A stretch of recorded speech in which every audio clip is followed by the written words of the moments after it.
Hey everyone, today we're going to tackle a grammar point that seems super basic, but trust me, it's the absolute key to unlocking natural English.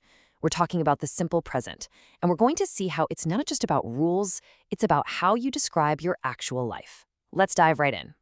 So first things first, why is this so darn important? I call this section the tense of you for a reason. It's because the simple present is deeply personal. It's pretty much the main tool you have to tell people who you are. I mean, this is the number one goal for every English learner out there, right? You want to sound natural, not like you're reading from some dusty old textbook. Well, mastering the simple present is maybe the biggest step you can take to get there. And this right here is the core idea of our whole chat today. The simple present is the tense of identity. So what does that even mean? It means it's how you talk about your job, your habits, your personality, everything that paints a picture of your life for someone else. All right, so how does it actually work? Let's break down its three main jobs. Once you get these, I promise, everything else just kind of clicks into place. The simple present basically has three main gigs. First, we use it for facts, things that are always true, like the sun rises in the east. Second, and this is the big one, its most common use, is for habits and routines. Think about your day. I wake up, I drink coffee. And third, we use it for feelings and opinions. I like this. He loves music. Simple as that. So how do we actually build sentences with it? Don't worry, the rules are surprisingly simple. There are just a few key things to remember, so let's walk through them. Okay, this is it. This is the single most important rule you need to burn into your brain. For I, you, we, and they, you just use the base verb. Easy.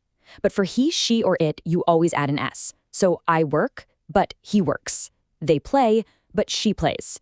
Seriously, if you can master this one little rule, you have won half the battle. Now, for negative sentences, we use these little helper words, don't and doesn't.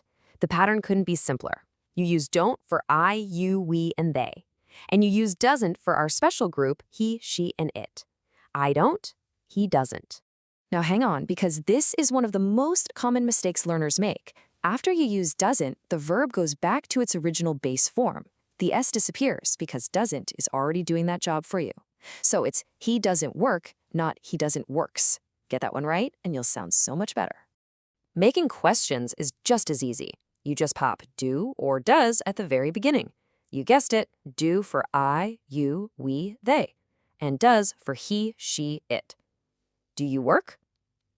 Does she live here? And the answers are nice and short. Yes, I do. Or no, he doesn't. Okay, we've covered the rules. That's the boring part. But how do native speakers actually use this stuff in real life? This is where we move from the textbook to the street, and this is where you'll find the secrets to sounding way more natural. Here's a fantastic example. A textbook might say, do you like music? And that's perfectly correct. But a native speaker is much more likely to ask, what kind of music are you into? It feels friendlier, more specific, and it invites a way better conversation. It's a small tweak that makes a huge difference. And here's a little cultural insight for you. In places like the United States, small talk is built almost entirely on the simple present. When you first meet someone, what do they ask? They ask about your job, your habits, what you like. Mastering this tense is your ticket into those all-important first conversations.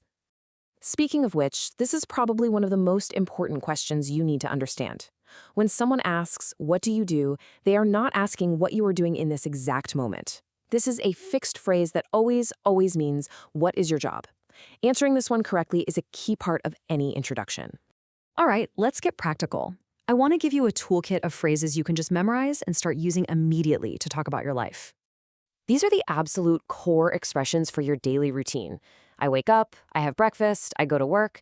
You can describe your entire morning using just these simple phrases. They are the backbone of talking about your day.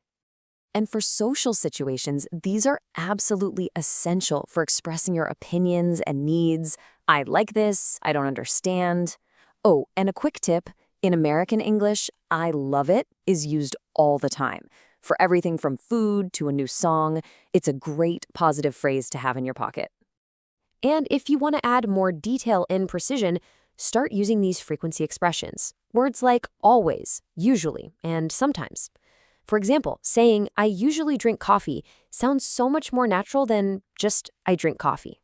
So let's bring this all together. We've gone from the rules to real-world phrases, and now I want to circle back to that big idea we started with. Just remember this. The simple present isn't just a set of rules for a test. It's the language of you. It's your voice. It's how you share your unique life and personality with the world. And it's how you connect with other people. So, I'll leave you with a question to put all of this into practice. Think about it and try to answer using what we've covered today. What do you usually do on weekends? Thanks for watching.